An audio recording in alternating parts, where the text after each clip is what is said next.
Hey, we'll keep moving.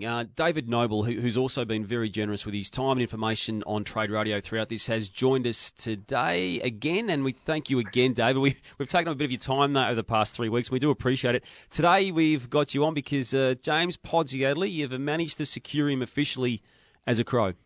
Yeah, look, we have, Damian. Look, I think it's a really good story for our guys. It wasn't, I guess, just about the aspect of James being able to still play, but the mentoring aspect, coming from a successful environment to work with a Walker, Josh Jenkins, another young guy we've got developing in Jack Osborne and a couple of others. So we thought that actual capacity, like a Rutten's been able to do with Italia, was actually really good value for us to consider.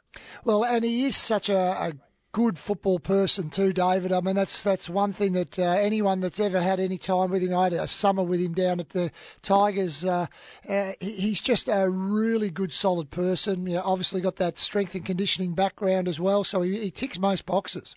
Yeah, look, he's, as you know, Plough, he's a dead set ripper. I mean, I had a couple of conversations with him, and, he's a very infectious, energetic guy. He loves his footy. As you said, he's got some bent in the strength and conditioning area, which we think, can help us as well from that side of things. But yeah, look, he and his wife Claire, we think, will be a great acquisition, to our footy club. How will you structure up? I mean, first, I suppose the first question is Taylor Walker. How's he progressing, and when will he be back on the park? You mentioned Josh Jenkins himself, but you've actually developed up a couple of other guys. I thought that certainly Lynch and Johnson's second half of the year were absolutely sensational for you. So how will all that sort of balance itself out? I might have to check with Sando. No, look, we think the aspect of the two guys coming off the injuries. Josh Jenkins is up and running at the moment. He's been doing a bit of flat work on the ground as well as some work on the Ultra G. Taylor Walker's in the States at the moment, getting some expert recovery and rehabilitation with the guy overseas whose name escapes me at the moment. So I think your point's really, really valid in that the Lynch and Johnson have added through necessity of allowed us to create opportunity for them to develop.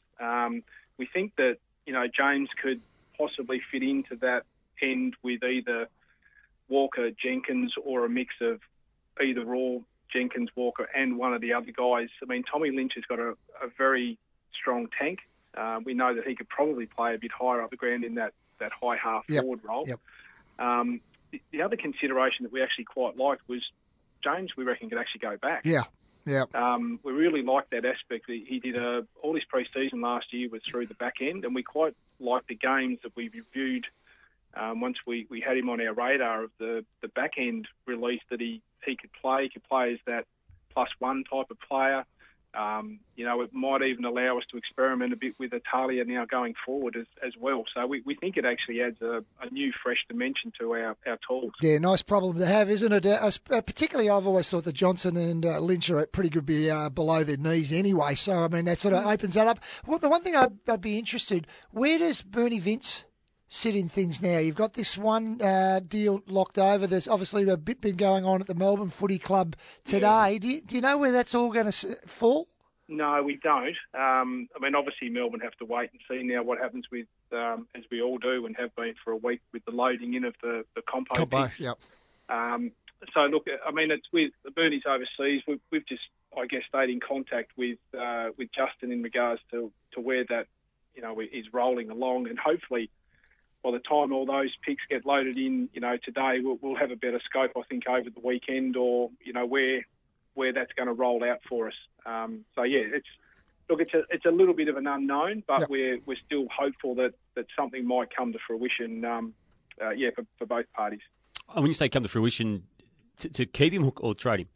No, look, I think he's definitely had some interest, Amo, and I think we've moved down the path that we think that's the direction that it's likely to head. Yep.